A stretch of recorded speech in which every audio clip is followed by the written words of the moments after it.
gracias por ese merecido premio. Muchas gracias. Gracias.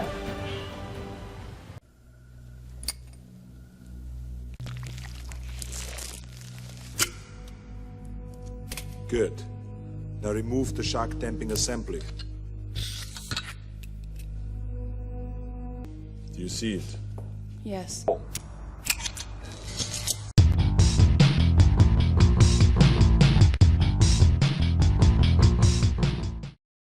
Sabios sobrinos, bienvenidos. Bueno, la refrigeración líquida, también conocida como water cooling, es un sistema de enfriamiento para computadoras que utiliza líquido para transportar el calor de los componentes hacia el exterior.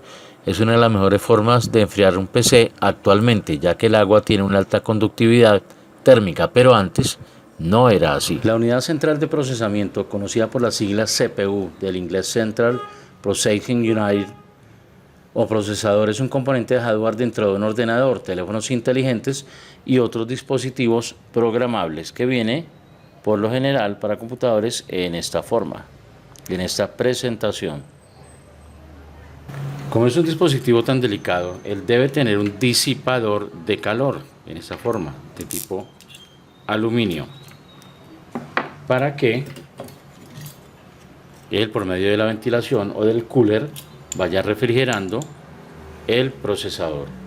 El procesador debe tener una pasta refrigerante para que ayude a que la temperatura no sea máxima, porque en el caso de que la temperatura suba mucho, él puede deteriorarse y quemarse. ¿Y qué encontramos bajo este sistema de refrigeración? Muy sencillo. Sacamos esta parte y nos damos cuenta que ahí está el procesador y que acá está la pasta refrigerante. Notemos algo, en este procesador, por ejemplo, o en esta base refrigerante, las aspas del motor están limpias, pero acá tenemos una película de motas que va a impedir de que el procesador se refrigere normalmente. ¿Qué hacemos para impedir esto? Ya miramos. ¿Qué hacemos para limpiar esta parte? Simple. Quitamos el procesador, zafamos la tornillería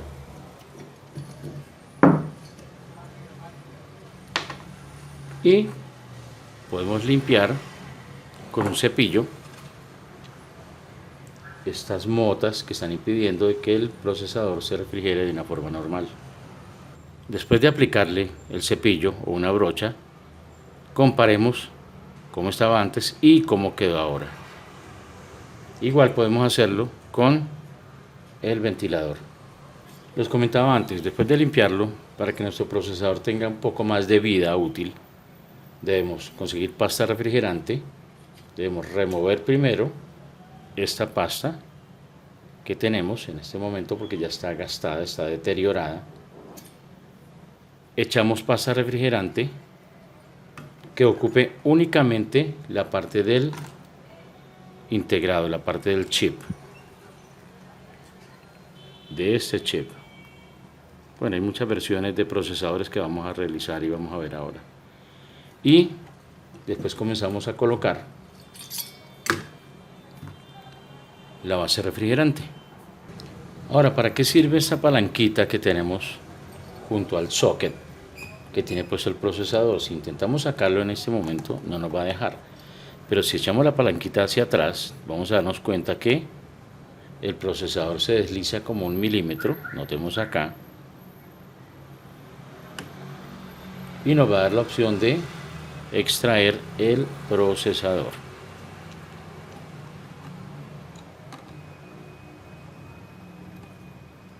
Esos pines son súper importantísimos. Cuando limpiemos, debemos estar pendientes de que ningún pin de esto se vaya a doblar, o si no, podemos dañar el procesador.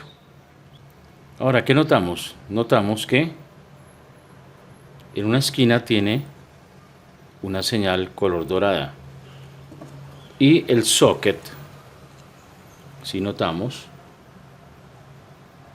tiene esa misma guía en esta parte. ¿Qué quiere decir? De que para colocar el procesador debemos guiarnos con esta guía hasta acá. Colocamos y bajamos la palanca y aseguramos. Esa es la forma. Este proceso hay que tener en cuenta que lo deben hacer personas certificadas, porque es un proceso muy delicado. El conector del cool o del ventilador es un conector diferente de 3 pines que vienen en esta forma. Aquí hay 4 cablecitos. En la board tenemos 3 cablecitos de acuerdo al modelo que tengamos de nuestra board. En el modelo de esta board, por ejemplo, tenemos un procesador tipo galleta. ¿Por qué se le dice procesador tipo galleta? Porque se incrusta de una manera totalmente diferente al sistema de ensamble de la board. Tiene ya su sistema de refrigeración en esta parte. Por lo general trae un ventilador mucho más pequeño puesto acá para que refrigere. ¿Qué encontramos cuando quitamos un procesador de galleta? Se mueven 2 pines en esta parte y el procesador zafa. Tenemos acá la bahía del procesador y tenemos acá los pines de conexión a la bahía del procesador. Ahora recordemos en los microcomputadores que el tema del procesador era muy diferente. Por ejemplo, tenemos este procesador Z80 de una ZX Spectrum, que la forma es totalmente diferente a los procesadores que se llegaron a usar más adelante a finales de los 80 y comienzos de los 90. La historia de los computadores se remonta a la década de 1940, con la invención de las primeras computadoras electrónicas como la ENIAC. A partir de ahí, los procesadores han evolucionado en términos de rendimiento, tamaño y eficiencia. El procesador o microprocesador es la unidad de procesamiento principal de un ordenador. Es por ello la unidad más importante, el cerebro de un ordenador. Es el encargado de ejecutar todos los programas, desde el sistema operativo hasta las aplicaciones del usuario. Solo ejecuta instrucciones en lenguaje de máquina, realizando operaciones aritméticas y lógicas simples, tales como sumar, restar, multiplicar, dividir y las operaciones bitwise. También las lógicas binarias y accesos a memoria. ¿Y qué es bitwise? Es una operación bit a bit o bitwise que opera sobre números binarios a nivel de sus bits individuales y es una acción primitiva rápida soportada directamente por los procesadores. Puede contener una o más unidades centrales de procesamiento o CPU, constituidas esencialmente por registros, una unidad de control, una unidad de aritmético lógica, ALU, y una unidad de cálculo de coma flotante, FPU, conocida antiguamente como coprocesador matemático. El microprocesador está conectado generalmente mediante un zócalo específico de la placa base de las computadoras, normalmente para su correcto y estable funcionamiento. Se le incorpora un sistema de refrigeración que consta de un disipador de calor fabricado de algún material de alta conductividad térmica, como cobre o aluminio, y de uno o más ventiladores que eliminan el exceso de calor absorbido por el disipador. Entre el disipador y la cápsula del microprocesador usualmente se coloca una pasta térmica para mejorar la conductividad del calor. Existe otro método más eficaces como la refrigeración líquida o el uso de células Peltier para refrigeración extrema, pero esas técnicas se utilizan casi exclusivamente para aplicaciones especiales tales como las prácticas de overclocking. El microprocesador surgió de la evolución de distintas tecnologías predecesoras, básicamente de la computación y de la tecnología de semiconductores. Dichas tecnologías iniciaron su desarrollo a partir de la Segunda Guerra Mundial. En este tiempo los científicos desarrollaron computadoras específicas para aplicaciones militares. El primer microprocesador fue el Intel 40043 de Intel Corporation, producido en 1971. Se desarrolló originalmente para una calculadora y resultó revolucionario para su época. Contenía 2300 transistores. Era un microprocesador de arquitectura de 4 bits que podía realizar hasta 60.000 operaciones por segundo, trabajando a una frecuencia de reloj de alrededor de 700 kHz. El primer microprocesador de 8 bits fue el Intel 8008, desarrollado a mediados de 1972. para su uso en terminales informáticos. El primer microprocesador realmente diseñado para uso general, desarrollado en 1974, fue el Intel 8080 de 8 bits. El primer microprocesador de 16 bits fue el 8086, seguido del 8088.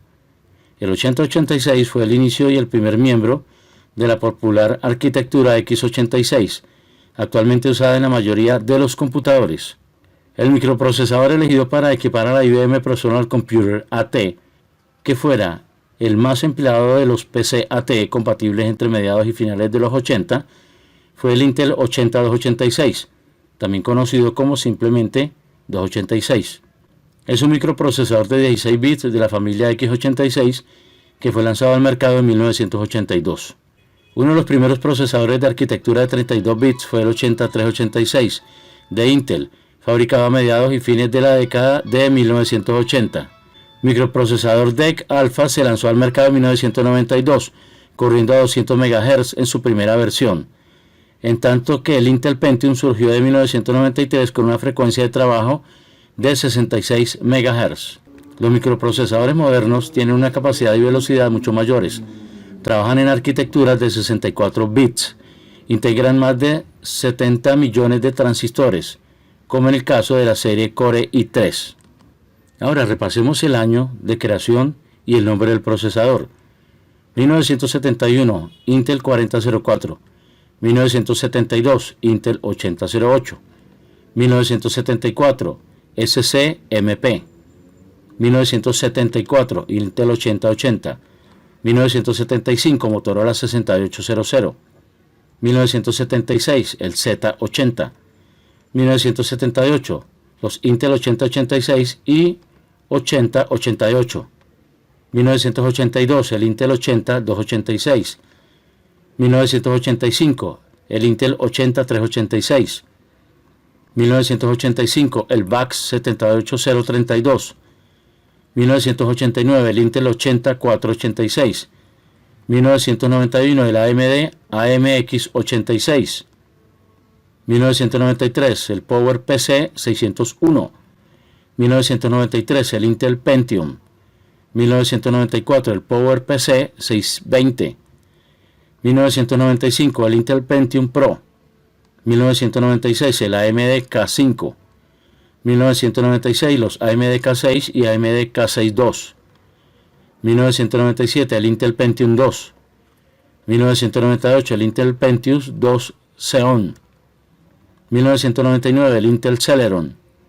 1999, el AMD Athlon K7. 1999, el Intel Pentium 3. 1999, Intel Pentium 3 Xeon. Año 2000, Intel Pentium 4. 2001, AMD Athlon XP. 2004, Intel Pentium 4 Prescott. 2004, AMD Athlon 64. 2006, Intel Core Duo. 2007, AMD Pentium. 2008, Intel Core i7. 2008, los AMD Pentium 2 y Athlon 2. 2011, Intel Core Sandy Bridge. 2011, el AMD Fusion. 2012, el Intel Core Ivy Bridge. 2013, Intel Core Haswell. 2017, Intel Core i7. 2017, AMD Ryzen. 2019, AMD Ryzen tercera generación. 2020, Intel Core S décima generación. 2020, AMD Ryzen 5000. 2020, Apple M1. 2021, Intel Core de onceava generación. 2021, Apple 1 Pro y M1 Max. 2021, Intel Core de doceava generación. 2022, AMD Ryzen 6000. 2022, Apple M1 Ultra. Arquitectura de un procesador. El microprocesador tiene una arquitectura parecida a la computadora digital. En otras palabras, el microprocesador es como la computadora digital porque ambos realizan cálculos bajo un programa de control. El encapsulado es lo que rodea la oblea de silicio en sí, para darle consistencia, impedir su deterioro, oxidación por el aire por ejemplo, y permitir el enlace con los conectores externos que los acoplan a su zócalo de la placa base. Memoria caché. Es una memoria ultra rápida que emplea el procesador para tener alcances directos a ciertos datos que, predeciblemente, serían utilizados en las siguientes operaciones: sin tener que acudir a la memoria RAM, reduciendo así el tiempo de espera para adquisición de datos. Coprocesador matemático es la parte del micro especializada en esta clase de cálculos matemáticos. Antiguamente estaba en el exterior del procesador en otros chips. Registros son básicamente un tipo de memoria pequeña con fines especiales que el micro tiene disponible para algunos usos particulares. Memoria es el lugar donde el procesador encuentra las instrucciones de los programas y sus datos. Tanto los datos como las instrucciones están almacenados en memoria y el procesador las accede desde ahí. Puertos es la manera en que el procesador se comunica con el mundo externo. Cualquier parte de la circuitería de la computadora con la cual el procesador necesita comunicarse tiene asignado un número de puertos que el procesador utiliza como si fuera un número de teléfono para llamar circuitos o a partes especiales. El Electronic Numerical Integrator and Computer del ejército estadounidense, también llamado ENIAC. La arquitectura de von Neumann fue utilizada por primera vez en el ENIAC o Electronic Numerical Integrator and Computer, que trabajó para el gobierno estadounidense entre los años 1946 y 1955. Sobre él hablaremos en este último apartado. Los primeros procesadores no funcionaban con transistores sino con válvulas al vacío o tubos al vacío, y fue la Segunda Guerra Mundial la que propició que los gobiernos investigasen en máquinas que fueran capaces de operar con información de forma muy rápida en comparación con la velocidad del cálculo humano. El ENIAC contenía 17.488 tubos al vacío, 70.000 resistencias, 10.000 condensadores, entre otros muchos componentes. Su peso total era de 27 toneladas, ocupando una superficie de 167 metros cuadrados. Para hacerla funcionar era necesario operar 6.000 interruptores. Requería una potencia de 160 kilovatios. Permitía operar hasta 5.000 sumas y 357 multiplicaciones por segundo. Empezó a operar en 1946 tras casi 3 años de diseño. Permitía operar hasta 5.000 sumas y 357 multiplicaciones por segundo. Empezó a operar en 1946 tras casi 3 años de diseño, desarrollo y fabricación por parte de J. Muchil y J. Presper Eckert en la Universidad de Pensilvania. Cesó su labor el 2 de octubre de 1995. Ahora hay que tener algo muy en cuenta, que los ordenadores de 8 bits se basaban en microprocesadores 6502 de MOS Technology, como los de Atari 400 y Atari 800, que tenían una velocidad de reloj de 1.79 MHz. Y también el Commodore 64, presentado en la feria Consumer Electronic Show de enero de 1982.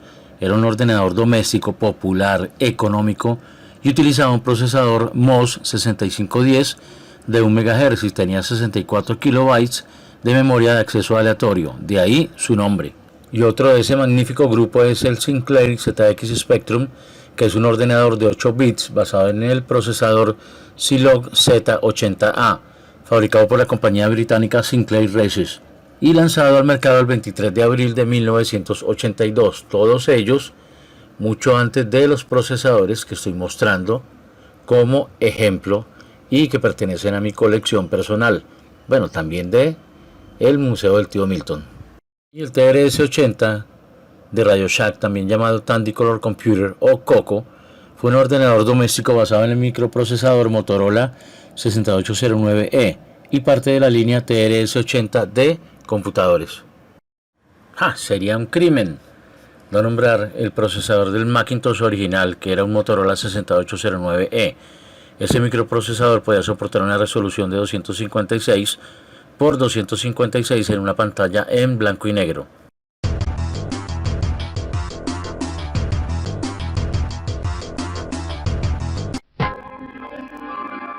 ¿Quiere utilizar sus programas a toda velocidad?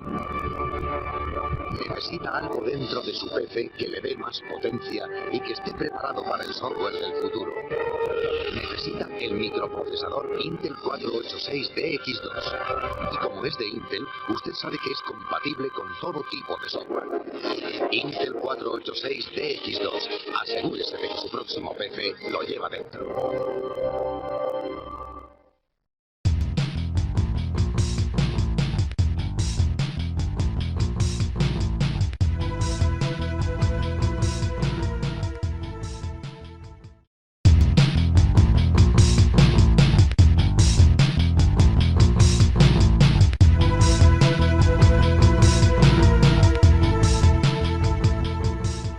Bueno, Xavier Sobrinos, y para el video número 64 del canal del Museo del Tío Milton vamos a conocer la historia de la memoria RAM. Vamos a hacer la comparativa de una memoria actual con la comparativa de una memoria antigua o anterior de los 80, 90. Entonces, preparados y nos vemos después. Se cuidan. Xavier Sobrinos, feliz Navidad 2024 y próspero año nuevo 2025. Gracias por seguirme, gracias por apoyarme. Gracias por ver este material y socializarlo. Y les dejo un link de la empresa Neki si quieren hacer algún aporte al Museo del Tío Milton. Y con eso nos dan un empujoncito para seguir adelante. Recuerden que ustedes me inspiran.